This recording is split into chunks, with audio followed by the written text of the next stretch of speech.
Podcast. Thanks once again for joining us. Flora Atieno is our sign language interpreter.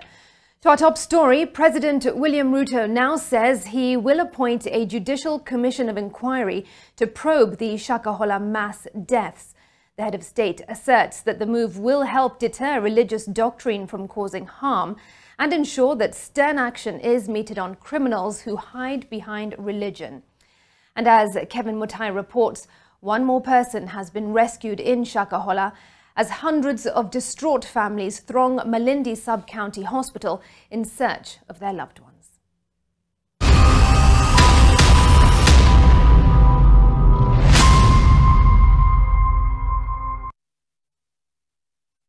Ruto, who was in West Pokot County for a church service, announced that the process of establishing a commission of inquiry to investigate the horrific deaths in Shakahola will begin this coming week. The president said the atrocities allegedly committed by Paul Mackenzie and his followers have tainted the intention of the religious doctrine, appealing for the judicial probe and severe punishment against all those involved in the deadly cult that has so far killed more than 100 people and many others still missing. Tunaweka judicial commission of inquiry so that we can get to the bottom of what really happened in Shakahola with the Mackenzie and all his collaborators.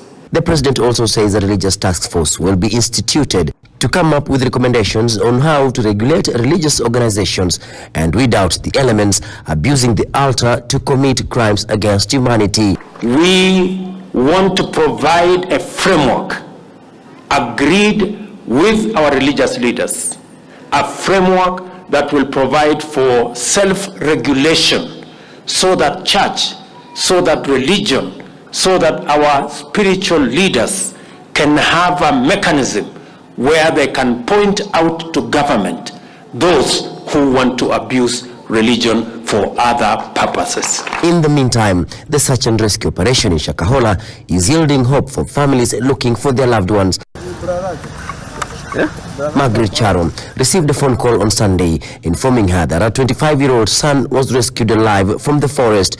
Michael Bayer allegedly joined Mackenzie's cult 6 months ago and located to Chakama, where he was given a piece of land to settle with his family. Alikuwa na family ya bibi na watoto wawili. Lakini sasa ambao tumempata yeye, lakini bibi hatujampata na watoto wawili hatujawapata. Lakini furaha yetu vile tumepata huyu, tunajua hao wengine pengine Mungu apendapo tunaweza wapata. He was on the brink of death after going for days without food and water. Amekuwa bila kukula for 10 days vile nimesikia. For 10 days bila kukula. Kwa hivyo huo muda wote huo siku 10 ni Mungu tu amesaidia. Manake anasema hajakula kwa 10 days, amekuwa tu kwa msitu, kuna watu wanawafuata, lakini kwa bahati nzuri hawakumpata. According to the Kenya Red Cross, hundreds of families have registered complaints of their missing persons camping at the hospital hoping to see their loved ones alive. Nimepoteza watoto 3, ndugu yangu na shemeji yangu. Ninayo machungu sana.